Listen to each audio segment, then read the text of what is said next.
ഞങ്ങളുടെ ഏറ്റവും അടുത്ത സുഹൃത്തുക്കളാണ് ജോസ്ലിനും ആംബറും. ജോസ്ലിനും ആംബറും ഏതാണ്ട് ഒരു 4 വർഷം മുമ്പാണ് അവർ വിവാഹം കഴിക്കുന്നത്. ഇവരെ ഹസ്ബൻഡ് ആൻഡ് വൈഫ് എന്ന് നമുക്ക് വിളിക്കാൻ പറ്റില്ല. ഇവരെ വൈഫ് ആൻഡ് വൈഫ് എന്നാണ് വിളിക്കാൻ പറ്റത്. അവരുടെ ദാമ്പത്യ ജീവിതം വളരെ സന്തോഷപൂർണ്ണമാണ്. പക്ഷെ അവർക്ക് വളരെ സന്തോഷം ഉള്ള ഒരു കാര്യം ഈ അടുത്ത കാലത്തുണ്ടായി. അവർക്ക് ഒരു കുഞ്ഞ് ജനിച്ചു. അതാണ് നമുക്ക് ഒരുപക്ഷെ വളരെ അതിശയമായി തോന്നുന്ന ഒരു കാര്യം. എനിവേ, അതിനെക്കുറിച്ച് വളരെ ഡീറ്റെയിൽഡായിട്ട് ആംബറും ജോസ്ലിനും സംസാരിക്കും. നമുക്കത് കേൾക്കാം.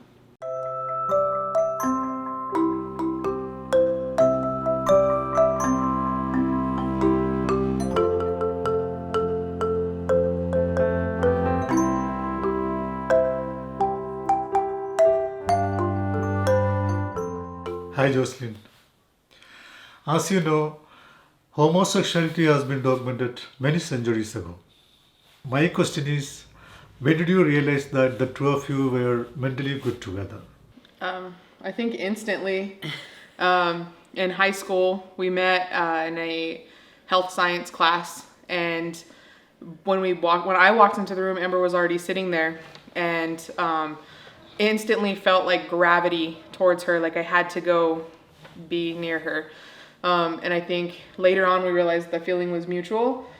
Neither of us could explain it. Neither of us at the time were gay or felt the same-sex attraction. And it took a while. Like, we were friends only for about a year. So. But like friends to the point where we couldn't stand to not talk to each other. We were texting throughout the night. We had to be together almost 24/7. On the weekends, we were always together. We were inseparable.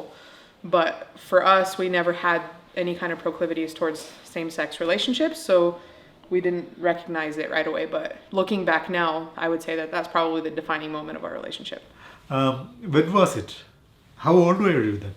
We were 15 years old. It was 2010? 2009. Was it 2009? Okay, 2009. Sophomore year of high school. And yeah, right at the beginning of the year in August when we started school. And then,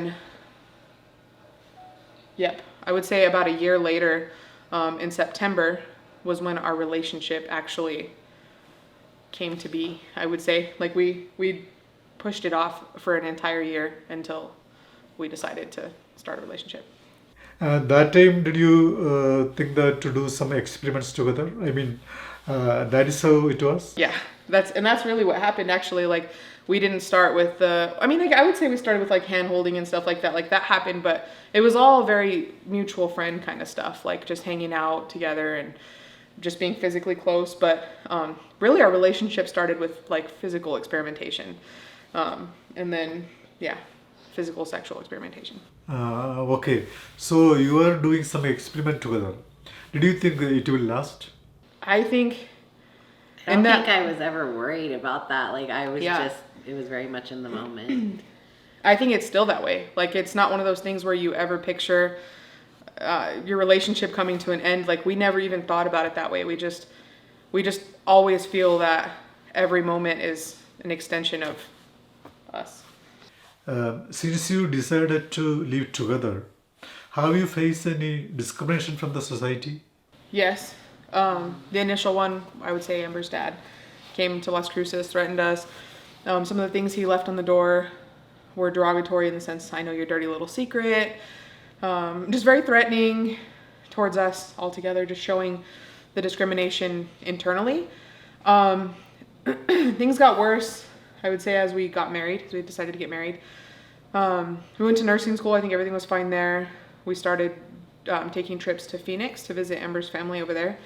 Her dad's family is very supportive, which is kind of interesting because he's not. So we would take trips back and forth to Arizona frequently, 2-3 times a year. And I think most of the discrimination has been felt there, in Arizona. Okay. So...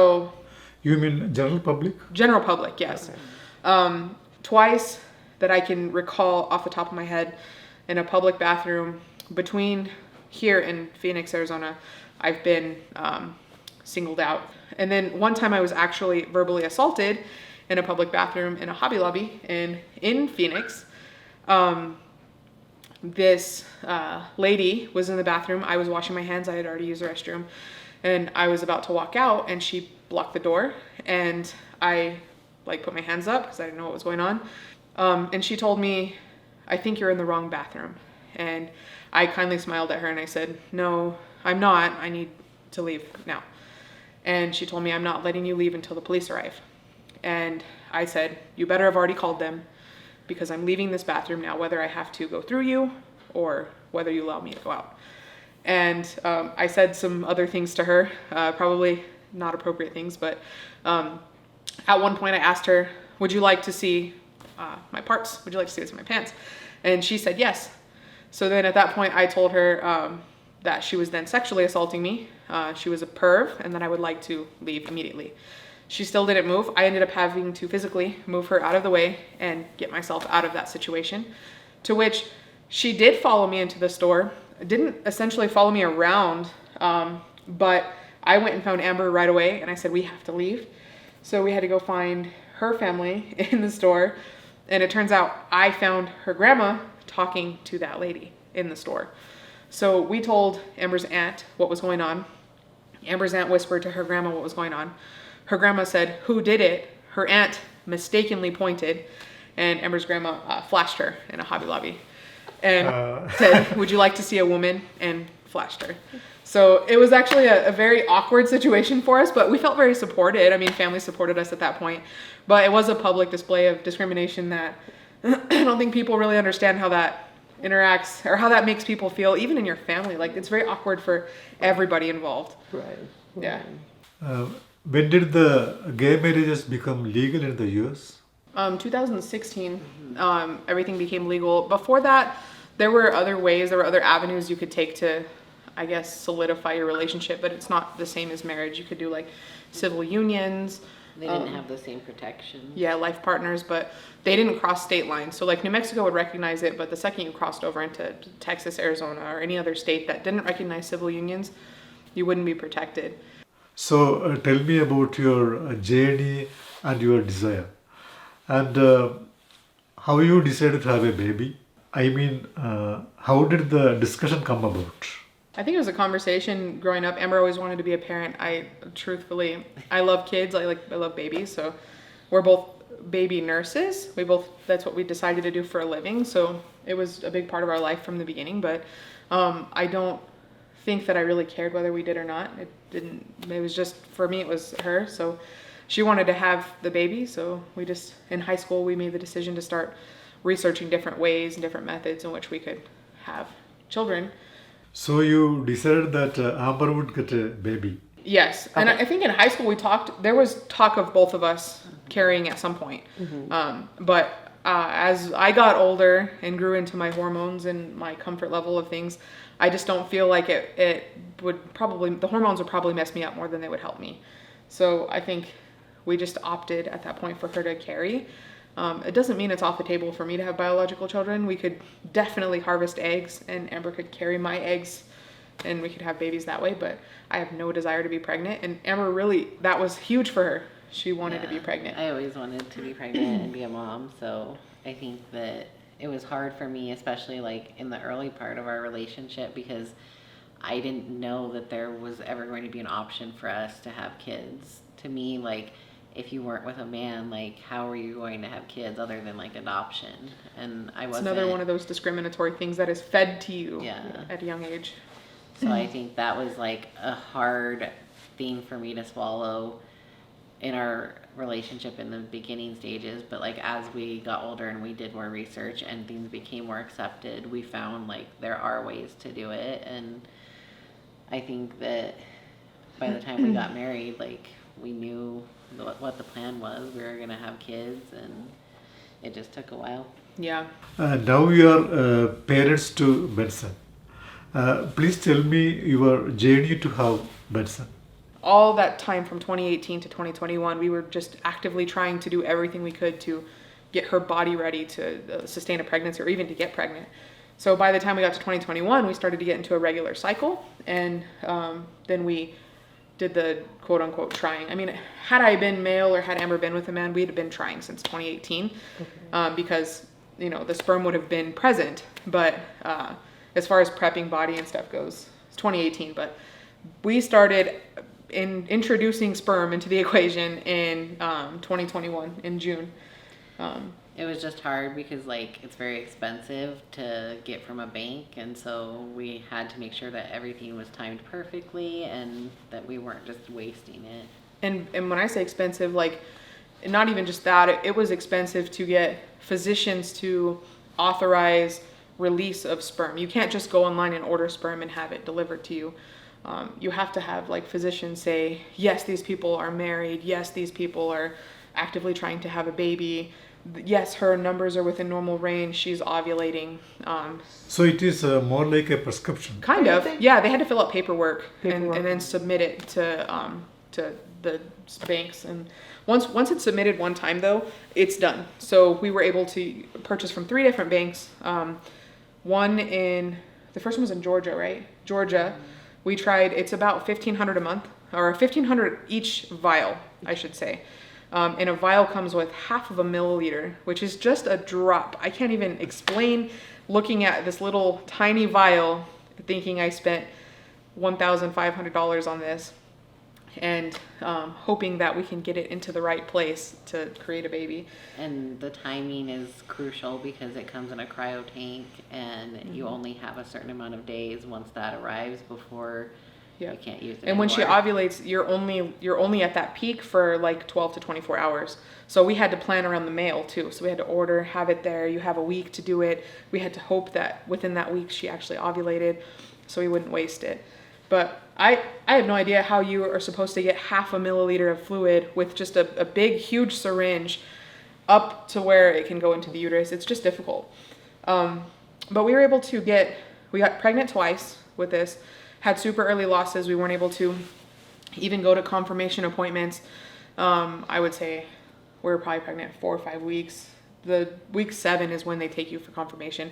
We had positive tests, and then they weren't positive anymore. So they call them chemical pregnancies, where your body gets pregnant, but then it just doesn't implant enough. So we started to think maybe the sperm just wasn't strong enough coming frozen. It just wasn't strong enough to implant into the uterus. So we started having a conversation about maybe using a live donor, which is even more difficult to find. Like how do you even find How do you somebody? approach somebody for How do you that? you can't just walk up to somebody on the street and say, hey, like, give me some sperm. Yeah, that's not the way it works. And then we don't have a whole lot of male friends. So, I mean, and I would say a solid majority of our friends are older, married with children of their own. They don't, not in the place in their life to be donating sperm to a lesbian couple. How did you find the present donor? A friend of mine, a friend of ours, was in the military, and a lot of her friends saw the struggle with she and her wife.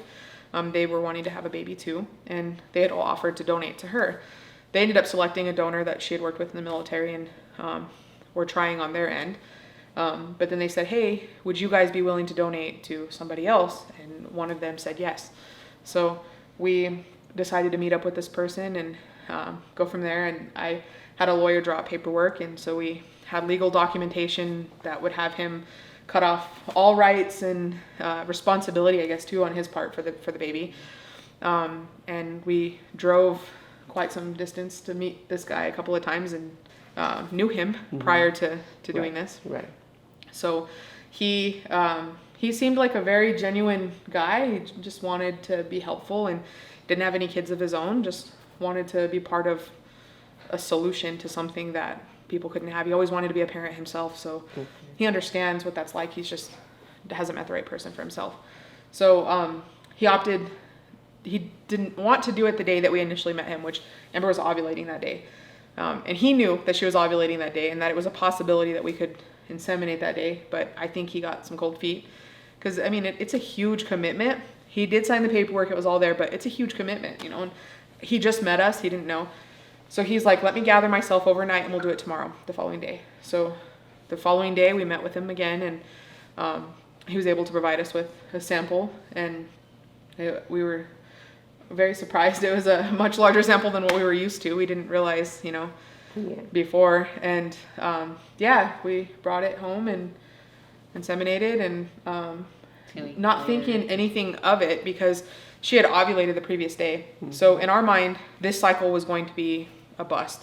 And he had agreed in the contract to inseminate for a full year or until we got pregnant. That's what it was. We got this. It's okay. But yeah, ultimately, 2 weeks later, we were getting ready to go to Phoenix to visit Amber's family for just the weekend, just an overnight trip.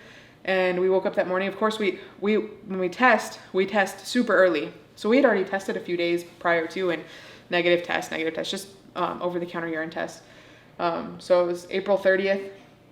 We tested, and Amber would leave it in the bathroom, and I would be getting ready and brushing my teeth, and I would go pick up the test. And every morning, that was the cycle. I would look at the test and be like, oh, it's negative. Hold a flashlight to it, make sure it's negative for every cycle since June of 21. That's how we did it. So took a few line tests, and they were all positive, but very faint lines. So we were like, oh man, what do we do? So we drove to Phoenix that day, super nervous. Amber's symptoms started that day, super crazy. She's not a nauseous person, doesn't have any issues, but nearly threw up in my Jeep, which would have been not good for me. But yeah, it was just an odd day for us because we didn't expect it. Well, and it was such a long time coming. We'd been waiting for that day. Yeah. Well, and plus with the 2 previous losses, we weren't sure if it was going to stick. We didn't know what to expect, what to think. But this one felt different. I think for both of us, we both just felt like this was the time. But yeah, the next morning in Phoenix in a hotel, we took a digital test, and the digital test said pregnant. In your baby certificate, I mean in Benson's certificate, your name put as his father, right? I have a document that it's the declaration of birth before we get his birth certificate, so I can put him on my insurance. And it says father's name, and it has my name and my date of birth. And the only reason she was able to be listed as father on the birth because we're certificate legally is married. because we're legally married. So if we weren't legally married, I would not have been able to be on the birth certificate for any reason. That means you do not have to adopt him. So this moment right now, Amber's listed as his mother on the birth certificate, and I'm listed as his father. And so legally speaking, in the state of New Mexico, I'm the baby's father. So if for some reason she divorces me, I would have 50-50 custody of the baby. Because genetically, I don't, so then I would have 50-50 custody. But I mean, Amber told my aunt, we feel that decision was made when we got married, so who cares? Let's file the paperwork.